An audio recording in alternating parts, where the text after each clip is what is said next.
अस्सलामुअलैकुम। Welcome to Mohammad Zuhaib Siddiqui. यार मेरी तबीयत ठीक नहीं है, गला ख़राब, बुखार, वायरल इन्फेक्शन हो गया है। जब से लंदन में आया हूँ it has been raining every single day, तो finally I am under the weather. अब जाने का टाइम है वापस तुर्की और मैं अंडर द वेदर हो गया। But anyhow, today is my last day. कल इंशाल्लाह रात को मैं निकल रहा हूँ to go back to Ankara. तो even though my throat is, मुझे बात करते हुए थोड़ी तकलीफ़ हो रही है, लेकिन यार मुझे एक बात याद आ गई, तो मैंने कहा आप लोगों से ज़रा शेयर कर लूँ। मैं पहले सीधा होके बैठ जाता हूँ यार, ये दैट्स बेटर। तो ये यार काफ़ी साल हो गए मैं मोरक्को मुल्क के मराकश शहर के अंदर, उनका एक सेंट्रल पॉइंट है जमल फना, दैट्स वेयर द ऑल है action happens in the city.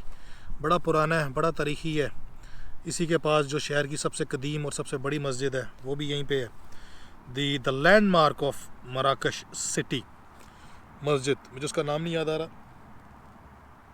वो भी इसी जमल फना के नुक्कर पे है।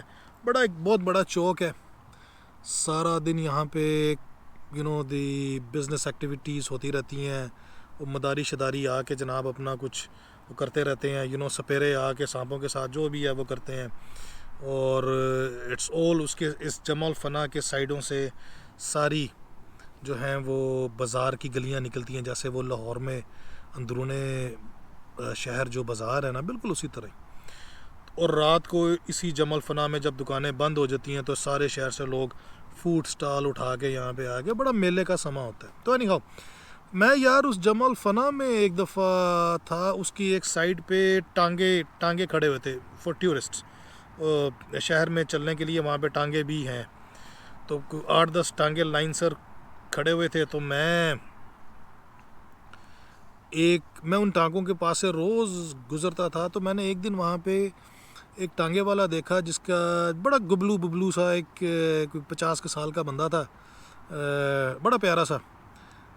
और उसके जो उसकी ख़ास बात थी जो उसके चेहरे पे, वो थी उसकी मुस्कुराहट। कुछ लोग ऐसे होते हैं जो गुस्से में भी हों तो उनके चेहरे से स्माइल नहीं जाती, अल्लाह ने उनको बनाई ऐसे होता। तो दैट वाज हिज, उसकी शक्ल मेरे एक मामू से मिलती थी जो उस वक्त तक अल्लाह को प्यारे हो चुके थे, और बिल्कुल एग्जैक्ट सेम। मतलब लड़ाई भी जब वो करते थे तो उनके चेहरे पे उस समय नहीं आती थी बंदा गुस्से में है, प्यार से कह रहा है, गुस्से से कह रहा है, क्या कह रहा है, मतलब smile has been always there. तो उस बंदे की शक्ल भी मेरे मामू से मिलती थी, और मुझे वो ज़रा बड़ा प्यारा भी लगता था क्योंकि मेरी वालदा की शक्ल भी वैसी थी, हर वक्त smile, she was in a same category. तो मैं उस बंदे के पास गया, मैंने कहा यार आज मैं इसके साथ ना थोड़ी गपशप को थोड़ा कुछ प्यार मोहब्बत, कुछ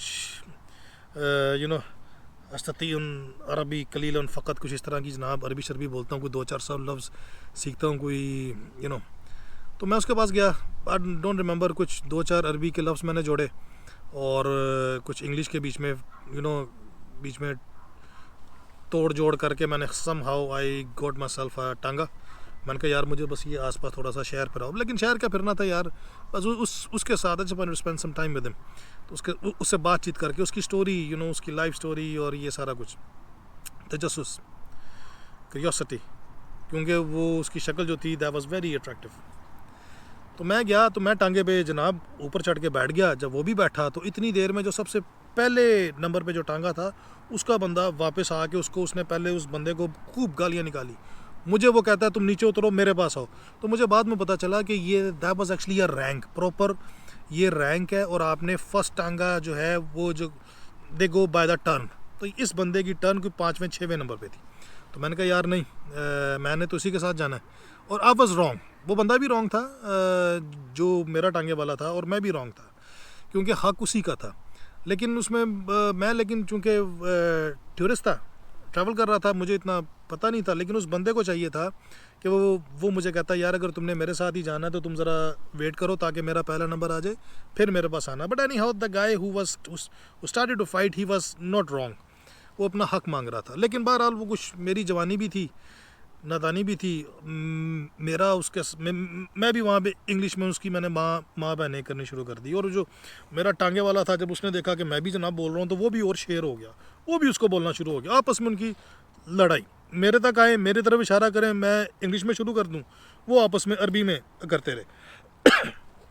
any how long story short guys, इसी दौरान एक और टांगे वाला, आई डोंट रिमेंबर आगे से या पता नहीं पिछले टांगों में से वो आया, 40 के पेटे में वो होगा, बड़ा लम्बा चौड़ा लेकिन बड़ा स्लिम सा आया। उसने आपस में उनकी लड़ाई ख़त्म करने की कोशिश की। मुझे कहता है यार तुम उसके साथ चले जाओ। मैंने कहा नहीं, मैंने इसी के साथ जाना है, मैं टांगा लेना मेरा मकसद नहीं है, इसके साथ इसके टांगे पे बैठना मैं चाहता हूँ। तो उसने मुझे उसने उसको भी खामोश करवाया और मुझे भी उसने कहा। और एक बात उसने ये की जो आज भी मेरे दिमाग में अभी भी सख्त है। कहता है brother why you fight, we are all brothers, हम सब मुसलमान भाई हैं, तुम क्यों इधर फाइट कर रहे हो, वो भी दो तुम्हारी वजह से फाइट कर रहे हैं, तुम चले जाओ उनके पास। मैंने कहा यार बात तो उसकी ठीक है, लेकिन मैंने कहा यार मैं इसी के साथ जाना चाहता हूँ। कहता चलो फिर इधर तुम साइड पे खड़े हो जाओ, तो उसकी बारी का वेट करो। लेकिन जब उसने ये जो बात उसने मुझे कही कि हम सारे मुसलमान भाई हैं, यही बात शायद उसने दूसरे जो लड़ाई कर रहा था पहले नंबर वाला जो हकदार टांगे वाला था उसको भी कही होगी। खैर they let me and this guy go, हम जनाब वो क्यों तोड़ के हम निकल गए।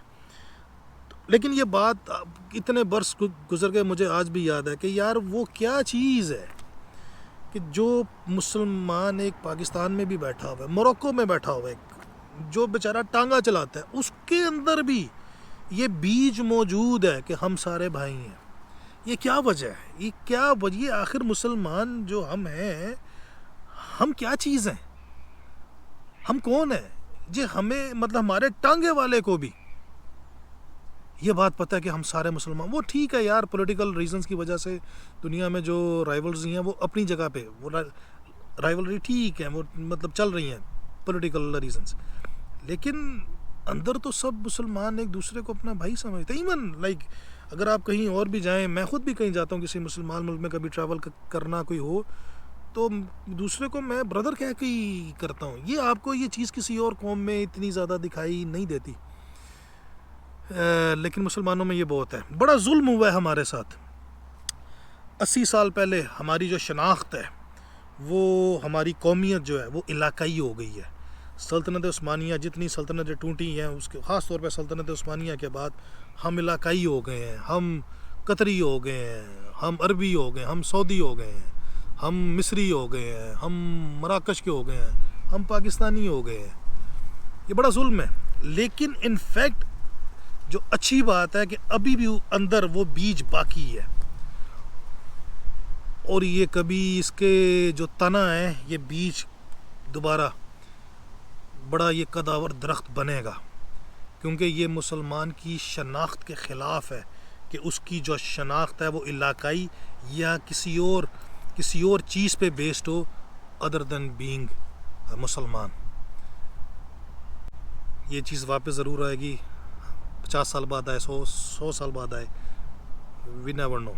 लेकिन ये मुसलमान की फितरत के ख़िलाफ़ है कि वो अपनी शनाख्त किसी और चीज़ से अदर देन कुरान और अपने नबी के वो करवाए। अपनी दुआओं में याद रखिएगा। हवा ठंडी चल रही है, मैं भागता हूँ यहाँ से, आपसे मिलूँगा इंशाल्लाह।